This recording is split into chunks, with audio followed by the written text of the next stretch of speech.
Hello everyone, welcome to coding for dev.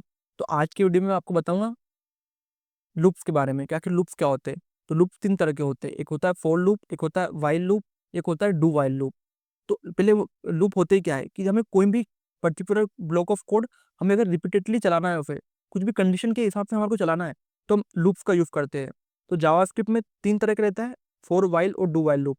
तो for loop क्या करता है, जैसे मान लो आपने फॉर लूप का सिंटेक्स है फॉर, फिर उसके बाद हमारे इनिशियलाइजेशन।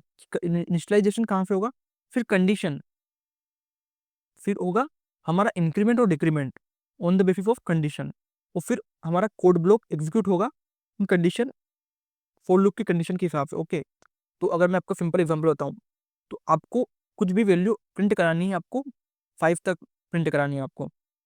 तो आपने क्या एक फॉर लूप बनाया, उसमें आपने इनिशियलाइज क्या करा, 1। आपका इनिशियलाइजेशन क्या हमने आई से करा, 1 से करा। जो हमारा पहला एलिमेंट क्या होगा, 1। फिर आपने कंडीशन लगाई कि कहाँ तक चलेगा, स्टार्ट कहाँ से हुआ, 1 से, चलेगा कहाँ तक। तो आपने क्या लिखा, आई लेस देन इक्वल टू 5। कहाँ तक चलेगा, 5 के इक्वल टू, जब तक हमारी आई की वैल्यू 5 के बराबर होगी जब तक चलेगा। आई प्लस प्लस मतलब उसको आपको एक इंक्रीमेंट करते जाना है हर एक लूप में। तो आपने कंसोल लूप क्या कर दिया, काउंट, और आपने वैल्यू क्या दे दी, आई। तो काउंट आपने क्या दे दिया, आई। तो अब हमारा लूप कैसे चलेगा, आपने सबसे पहले हमारा एक कोड चल जाएगा हमारा। सबसे पहले काउंट क्या होगा, काउंट 1 प्रिंट हो जाएगा। उसके बाद क्या हमने आई प्लस प्लस करा, उसके कारण हमारा केट क्या होगा, इंक्रीमेंट हो जाएगा।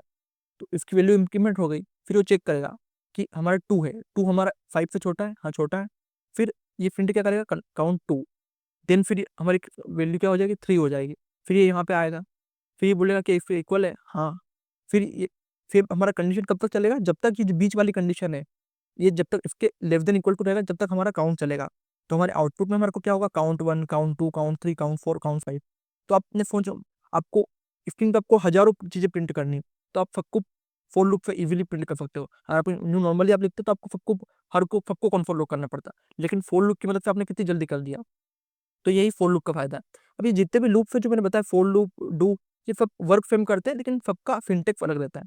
तो अभी हमने फोर लूप पढ़ लिया, अब मैं आपको बताता हूँ वाइल लूप। वाइल लूप में क्या होता है, पहले कंडीशन बता दी जाती है, फिर कोड ब्लॉक बताया जाता है, फिर इंक्रीमेंट बाद में होता है। ओके, कैसे, कि पहले आपने इनिशियलाइजेशन बाहर कर ली उसकी, ओके, कि आई इक्वल टू 1। फिर आपने वाइल के बाद जस्ट कंडीशन लगाई उसकी, कंडीशन कौन सी कंडीशन है मेन, कि आई लेस देन इक्वल। फिर आपने जो प्रिंट कराना है, और जो उसका इंक्रीमेंट होगा वो बाद में होगा। तो आउटपुट आपका सबको सेम आएगा, लेकिन इसका जो इंक्रीमेंट है वो बाद में होगा। ओके, तो ये था हमारा वाइल लूप का। आप इसका सिंटेक्स याद रखना, अब इसको प्रैक्टिस करोगे तो आपको रिमेंबर हो जाएगा। वो थर्ड होता है हमारा डू वाइल लूप। ओके, तो ये क्या करता है, ये पहले एग्जीक्यूट द कोड करता है, बट एटलीस्ट एक बार तो हमारा कोड चलेगा। ओके, इसके लिए डू वाइल लूप का यूज करते हैं। तो इसमें क्या, पहले डू आता है, कोड ब्लॉक आता है, फिर वाइल कंडीशन आती है। देखो आपने लेट आई इक्वल टू 1 है, आपने क्या बोला, डू करो, पहले वाला टास्क 1 करा आपने, फिर इंक्रीमेंट करा, फिर आपने वाइल कंडीशन लगाई। तो ये भी सेम वही वर्क करता है, लेकिन आप आपके हिसाब से आपको जो अच्छा लगे आप वो यूज कर सकते हो। अधिकतर जनरली कोड फॉर लूप का बहुत ज्यादा यूज करते हैं, वो वाइल का बहुत ज्यादा यूज करते हैं।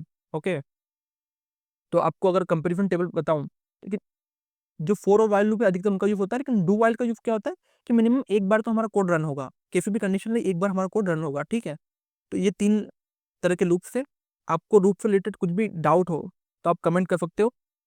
और इसी तरह के और वीडियो देखने के लिए कोडिंग फॉर डेव को सब्सक्राइब करें। Thank you for watching.